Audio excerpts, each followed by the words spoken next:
तारीख 7 मई, दिन बुधवार।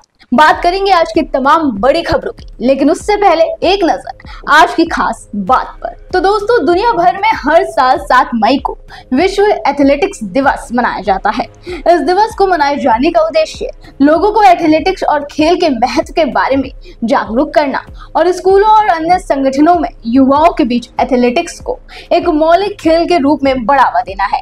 मई के सबसे महत्वपूर्ण दिनों में से एक विश्व एथलेटिक्स दिवस लोगों को खेल कूद में भाग लेने के लिए प्रोत्साहित करता है।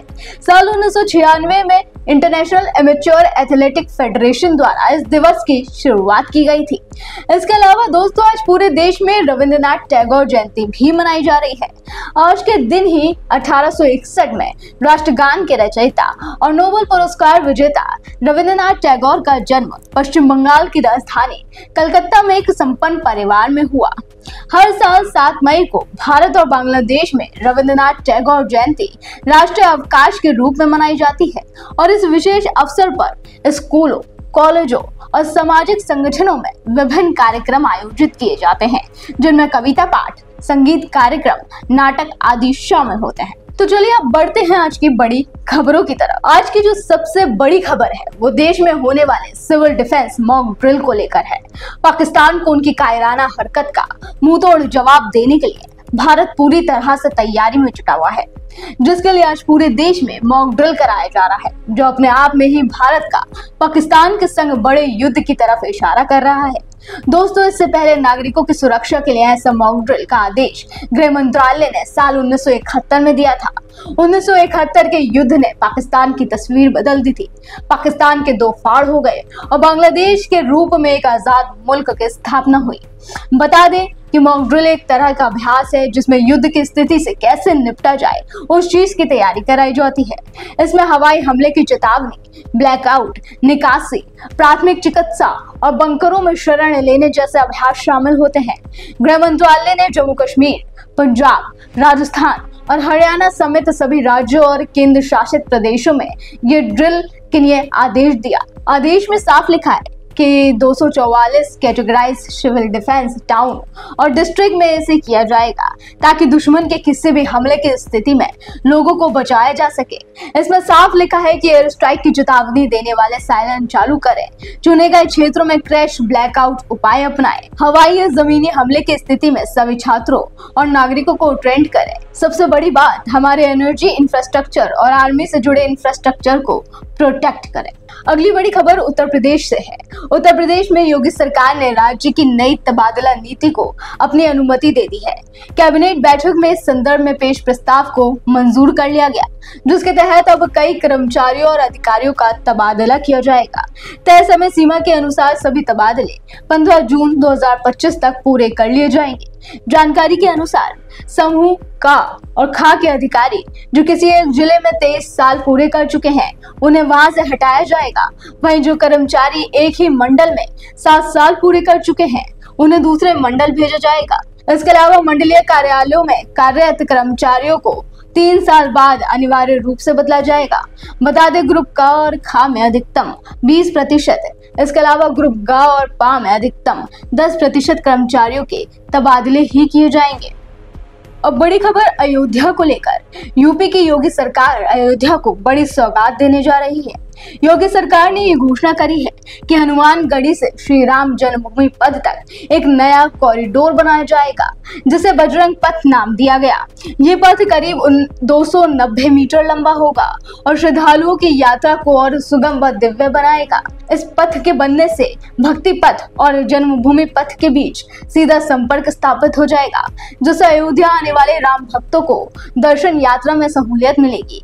ये पथ न केवल भक्तों की सुविधा को ध्यान में रखकर तैयार किया जा रहा है, बल्कि यह अयोध्या के धार्मिक पर्यटन को भी बढ़ावा देगा। ये बात सभी जानते हैं कि योगी सरकार अयोध्या को वैश्विक धार्मिक व सांस्कृतिक धरोहर के रूप में विकसित करने के लक्ष्य पर काम कर रही है। लिहाजा राम पथ, भक्ति पथ, जन्मभूमि पथ, पंचकोसी और 14 कोसी परिक्रमा मार्ग जैसे धार्मिक मार्गों को भी नए सिरे से विकसित किया जा रहा है। अगर आप घर खरीदने का सपना देख रहे हैं तो आपके लिए बड़ी खुशखबरी है। पब्लिक सेक्टर के बैंक ऑफ बड़ौदा ने होम लोन पर अपना इंटरेस्ट रेट कम कर दिया है। इस संशोधन के बाद होम लोन पर अब ब्याज दर सालाना 8.40% से घटकर 8% हो गई है। बैंक ने जानकारी दी है कि ये नए रेट्स नए होम लोन और होम इम्प्रूवमेंट लोन पर लागू है। बैंक ऑफ बड़ौदा ने एक बयान में कहा, ये रेट 15 लाख रुपए और उससे अधिक के लोन पर लागू है। इसी के साथ ये उधार लेने वाले के क्रेडिट स्कोर से भी जुड़ा हुआ है। बैंक ने ये भी कहा कि भारतीय रिजर्व बैंक के रेपो रेट घटाने से हुआ फायदा पहले ही मौजूदा उधारकर्ताओं यानी उधार लेने वालों को बैंक की तरफ से दिया जा चुका। अब बैंक महिला उधारकर्ताओं के लिए 0.5% सालाना और 40 साल से कम उम्र के उधारकर्ताओं के लिए 0.10% सालाना की रियायत दे रहा है, जो रेडी प्रॉपर्टीज, होम लोन की शिफ्टिंग आदि पर लागू है। अगर आप इंजीनियरिंग या केमिस्ट्री में डिग्री लेकर सरकारी नौकरी की तलाश कर रहे हैं तो ये खबर आपके लिए एक सुनहरा मौका साबित हो सकती है। दरअसल भारतीय मानक ब्यूरो यानी ब्यूरो ऑफ इंडियन स्टैंडर्ड्स ने साइंटिस्ट बी पदों पर भर्ती के लिए आवेदन निकाले हैं। आवेदन प्रक्रिया 3 मई 2025 से शुरू हो चुकी है और उम्मीदवार 23 मई 2025 तक BIS की ऑफिशियल वेबसाइट bis.gov.in के माध्यम से ऑनलाइन अप्लाई कर सकते हैं। वैकेंसी की बात करें तो केमिस्ट्री के लिए 2 पद, सिविल इंजीनियरिंग के लिए 8 पद, कंप्यूटर इंजीनियरिंग के लिए 4 पद, इलेक्ट्रिक इंजीनियरिंग के लिए 2 पद, इलेक्ट्रॉनिक एवं दूरसंचार इंजीनियरिंग के लिए 2 पद, एनवायरमेंटल इंजीनियरिंग के लिए 2 पद के लिए ये भर्ती निकली है।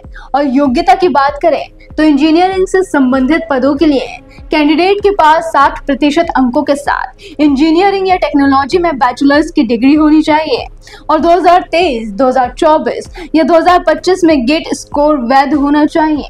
वहीं केमिस्ट्री के लिए उम्मीदवारों के पास नेचुरल साइंस में मास्टर डिग्री और वैध गेट स्कोर होना चाहिए। SC ST वर्ग के लिए न्यूनतम अंकों की छूट दी गई है। कैंडिडेट्स को सबसे पहले आधिकारिक वेबसाइट bis.gov.in पर जाना है, फिर करियर अपॉर्चुनिटी सेक्शन पर क्लिक करना है। इसके बाद click here to apply online link खोलना है। फिर कैंडिडेट को न्यू अकाउंट बनाकर जरूरी जानकारी भरकर और लॉगिन करना है। इसके बाद आवेदन फॉर्म भरकर सबमिट करना है। सैलरी की बात करें तो BIS में चुने गए साइंटिस्ट बी को 1,14,945 रुपए प्रति माह के करीब सैलरी मिलेगी। इसके अलावा उन्हें भत्ता भी मिलेगा। दोस्तों, BSNL सिम कार्ड यूजर्स के लिए एक बड़ी खुशखबरी है। खबरें हैं कि BSNL सिम कार्ड यूजर अब सिर्फ 299 रुपए में पूरे 30 दिनों तक बिना किसी टेंशन के अनलिमिटेड कॉलिंग और डेटा का मजा उठा सकते हैं। बता दें, इस प्लान में आपको रोजाना 3 GB हाई स्पीड डेटा मिलता है, जो कुल मिलाकर 90 GB बनता है। इतना ही नहीं, प्लान खत्म होने के बाद भी इंटरनेट चलता रहेगा, लेकिन स्पीड थोड़ी कम हो जाएगी। साथ ही यूजर्स को हर दिन 100 SMS भी फ्री मिलेंगे। वहीं अगर जियो की बात करें तो जियो यूजर्स को 3 GB प्रतिदिन डेटा वाले प्लान के लिए 449 रुपए खर्च करने पड़ते हैं और प्लान की वैलिडिटी भी सिर्फ 28 दिन की होती है, जबकि BSNL की तरफ से 299 रुपए में 30 दिन की वैलिडिटी दी जा रही है। ऐसे में प्राइवेट कंपनियों जैसे जियो, एयरटेल और VI की नींद उड़ गई है, क्योंकि इससे लोगों का रुख अब BSNL की तरफ जा सकता है। चलिए बात कर लेते हैं देश में चल रहे सोने चांदी के भाव को लेकर भी। बीते कई दिनों से सोने की कीमतों में गिरावट देखी जा रही थी, जिसके बाद अब सोने की कीमतों में उछाल देखने को मिला। दिल्ली के सर्राफा बाजार में सोना महंगा होकर 97,350 रुपए प्रति 10 ग्राम हो गया, तो मध्य प्रदेश की राजधानी भोपाल में 22 कैरेट सोने की कीमत 88,500 रुपए प्रति 10 ग्राम और 24 कैरेट सोने की कीमत 92,930 रुपए प्रति 10 ग्राम हो गई। बात करें लखनऊ की, तो लखनऊ में 22 कैरेट सोने का भाव 87,900 रुपए, तो 24 कैरेट सोने का भाव 95,880 रुपए रहा। इसके अलावा बेंगलुरु में 22 कैरेट सोने का भाव 87,750 रुपए, तो 24 कैरेट सोने का भाव 95,730 रुपए। तो नोएडा में 22 कैरेट सोने का भाव 87,900 रुपए और 24 कैरेट सोने का भाव 95,880 रुपए रहा। वहीं चांदी के भाव की बात करें तो चांदी के भाव 96,700 रुपए प्रति किलोग्राम पर कारोबार कर रही है। चलिए अब बताते हैं देश में कैसा रहेगा मौसम का हाल। फिलहाल देश के अधिकांश राज्यों में मौसम का मिजाज बदला बदला सा है। वहीं मौसम विभाग ने आज भी दिल्ली, एनसीआर, उत्तर प्रदेश, बिहार, पंजाब, राजस्थान और कई उत्तर भारतीय राज्यों के लिए आंधी, बारिश और ओलावृष्टि का रेड और ऑरेंज अलर्ट जारी किया। दिल्ली एनसीआर में गरज चमक के साथ बारिश हो सकती है। अगले 48 घंटे तक बादल छाए रहने और हल्की फुहारे का सिलसिला जारी रहने वाला है। वहीं इसके साथ ही बिहार के नवादा, गया, औरंगाबाद और सिवान समेत कई जिलों में 3 दिन का बारिश का ऑरेंज अलर्ट जारी किया गया। इसके अलावा यूपी के गाजियाबाद, नोएडा, मेरठ और लखनऊ में तेज बारिश और बिजली गिरने की चेतावनी है। बात करें भोपाल, रायपुर, झारखंड और मुंबई जैसे शहरों की, तो यहाँ भी तापमान में 6 से 8 डिग्री सेल्सियस की गिरावट देखने को मिल सकती है, जिससे गर्मी से राहत मिलेगी। तापमान की बात करें तो दिल्ली में न्यूनतम तापमान 23 डिग्री सेल्सियस तो अधिकतम तापमान 32 डिग्री सेल्सियस रहेगा। नोएडा में न्यूनतम तापमान 24 डिग्री सेल्सियस तो अधिकतम तापमान 35 डिग्री सेल्सियस रहेगा। पटना में न्यूनतम तापमान 24 डिग्री सेल्सियस तो अधिकतम तापमान 36 डिग्री सेल्सियस रहेगा। लखनऊ में न्यूनतम तापमान 27 डिग्री सेल्सियस तो अधिकतम तापमान 38 डिग्री सेल्सियस रहेगा। आखिर में बताएंगे आज का दिन किन राशियों के लिए रहने वाला है खास। तो अगर आपकी राशि भी मेष, सिंह, तुला या कुंभ है तो आज का दिन आपके लिए खास रहने वाला है। मेष राशि वालों का दिन शुभ रहेगा। बुधादित्य योग की वजह से करियर में उन्नति, नए अवसर और आर्थिक लाभ के संकेत है। नौकरी पेशा लोगों को प्रमोशन या मान सम्मान मिल सकता है। आपके लिए सुझाव, कार्यक्षेत्र में नई शुरुआत करें और आत्मविश्वास के साथ निर्णय लें। स्वास्थ्य पर ध्यान दें, विशेषकर जीवन साथी की सेहत का ख्याल रखें। सिंह राशि के जातकों के लिए भी ये योग करियर और सामाजिक प्रतिष्ठा में वृद्धि लाएगा।